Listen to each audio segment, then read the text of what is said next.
It is exactly 8:52 a.m. Welcome back. Assalamu alaikum to you. Next on the show, we have the Barefoot Facilitator.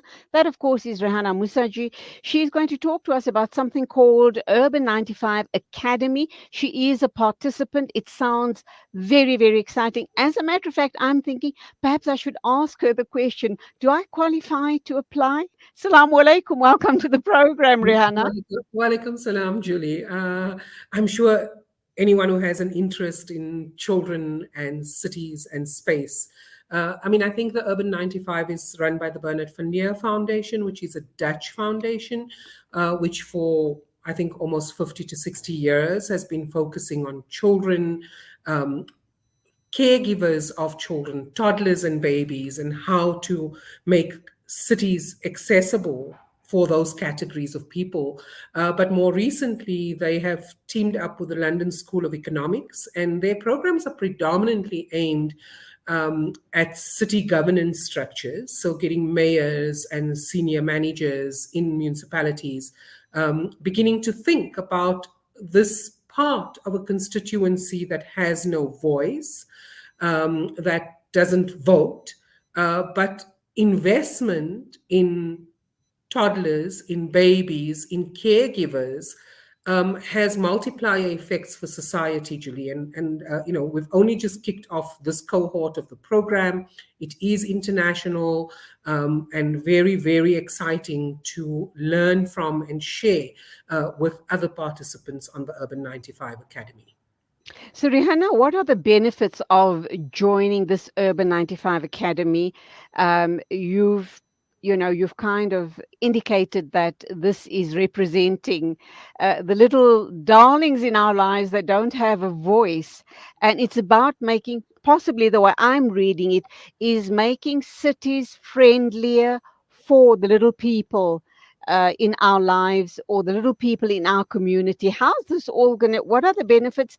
And if I join this program, what would I then bring to the table when I come back to South Africa? Whom do I liaise with, and what am I going to need to implement to make a change going forward? So Julie, I need to emphasize that the program is actually, the academy is currently running online. And then from the cohort that are online, 10 cities will be selected to actually go to the UK. But I think it's less about that than it is exactly what you've said. So research is showing the immense brain development that happens for children, for babies in utero. So often we're not Wow. thinking, and Urban 95, Julie, is very much aimed at children from impoverished communities who are starting life off disadvantaged, right? So what is the mother's nutritional level like? What are the parents' ability to give care in a way that gives the child the sense of safety, that allows for the neural connections to happen in a way that the brain development is not stymied early on. Um, so then you move into, and the program is really aimed at getting city policymakers and city implementers to understand why investment in public space that actually enables for toddlers and babies and their caregivers to feel safe. So one of the examples that's given in the training is when we design. Now, of course, in South Africa, this feels so far off because there's so many challenges we face. But just think about, if you have a toddler, Julie, you've got grandkids, you're holding your grandchild's hand and you're trying to cross a street. How Right. much more time you need to cross a street when you have a child in tow, when you have a push pram.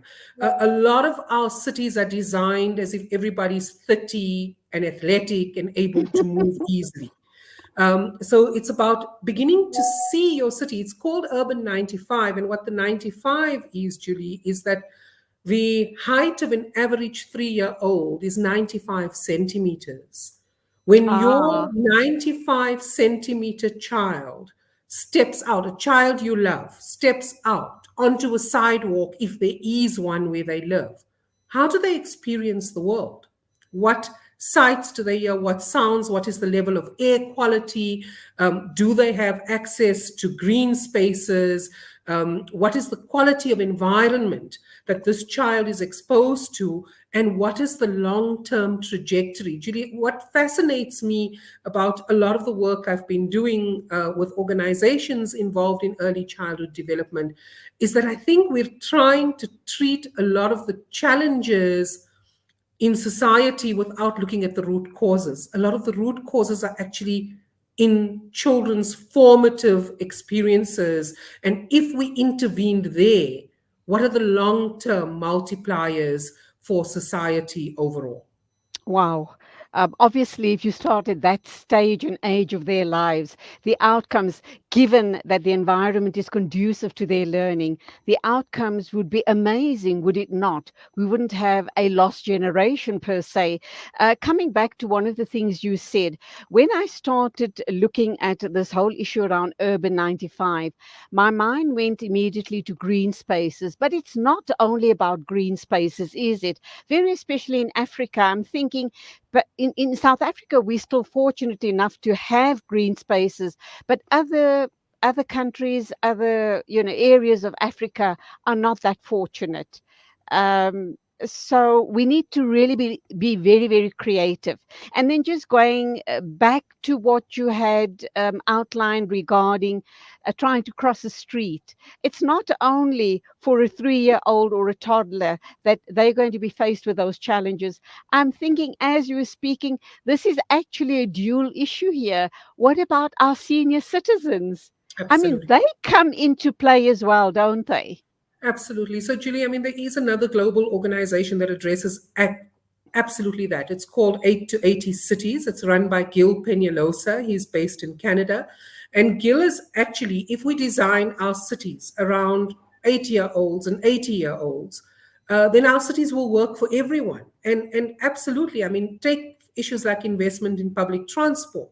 What happens when your vision is so impaired that you can no longer drive? At that point in your life, will you then lament the fact that we don't have a credible public transport system to speak of? So, these issues are very much interlinked, and it is about how do we build our cities that are responsive. But I think what's exciting about Urban 95 is that it's also working. So, I mean, I've come into the cohort, Julie, literally as a kind of neighborhood led initiative with the work that we're doing at Play in the Park and with Slovo informal settlement. So it's the bottom up desire for change, and then it's the kind of top down ability to make the changes as well. It's the interface. They're doing a lot on leadership training. How do you, so Julie, the space for you might be, how do you become a media partner, for example, on this, and how do we really start? So, in the first module, we're only into the second week this week, but in the first module was like, take your cell phone, go outside and record what the environment would be like for a kid walking in your neighborhood. In many of our neighborhoods where we don't walk, where safety is such a big issue.